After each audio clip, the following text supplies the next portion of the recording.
finally আহি গ'ল আপোনালোকৰ সকলোৰে ভাৱে আহিল সুখবৰ কিয়নো আপোনালোকৰ সকলোৰে আপোনালোকৰ ভাল খবৰ আহি গৈছে গতিকে আপোনালোকে ভিডিঅটো সম্পূৰ্ণ চাই থাকক কিয়নো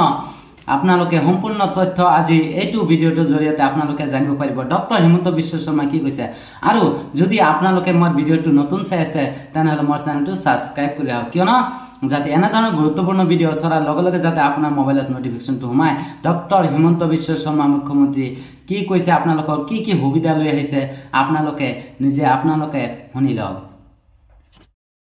হিতাধিকাৰীৰ সংখ্যা আমি 26 লাখৰ পৰা 40 লাখলৈ লৈ যোৱাৰ বাবে আমি সিদ্ধান্ত গ্ৰহণ কৰিছো আমাৰ ৰাজ্যৰ দুখীয়া দৰিদ্ৰজনক বাসভৱনৰ অধিকাৰ দিবলৈ প্ৰধানমন্ত্ৰী নৰেন্দ্ৰ মোদী ডাঙৰীয়াই আমাৰ ৰাজ্যত এই বছৰৰ ভিতৰত 6 লাখ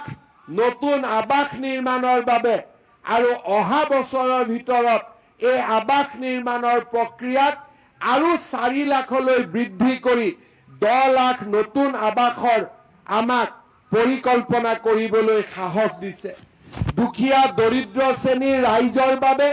আমি এই বছৰৰ পৰাই সুলভ মূল্যত ৰেচন কাৰ্ডৰ লগত বিনামূলীয়া চাউলৰ লগতে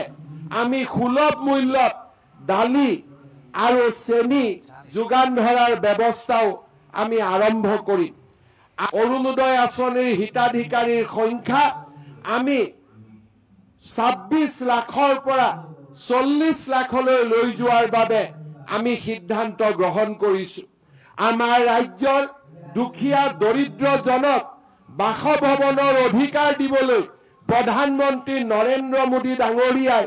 আমাৰ ৰাজ্যত এই বছৰৰ ভিতৰত 6 লাখ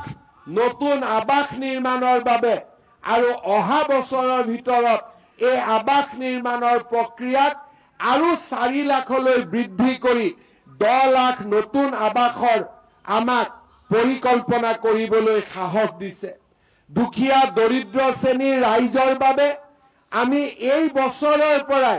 সুলভ মূল্যত ৰেচন কাৰ্ডৰ লগত বিনামূলীয়া চাউলৰ লগতে আমি সুলভ মূল্যত দালি আৰু চেনি যোগান ধৰাৰ ব্যৱস্থাও আমি আৰম্ভ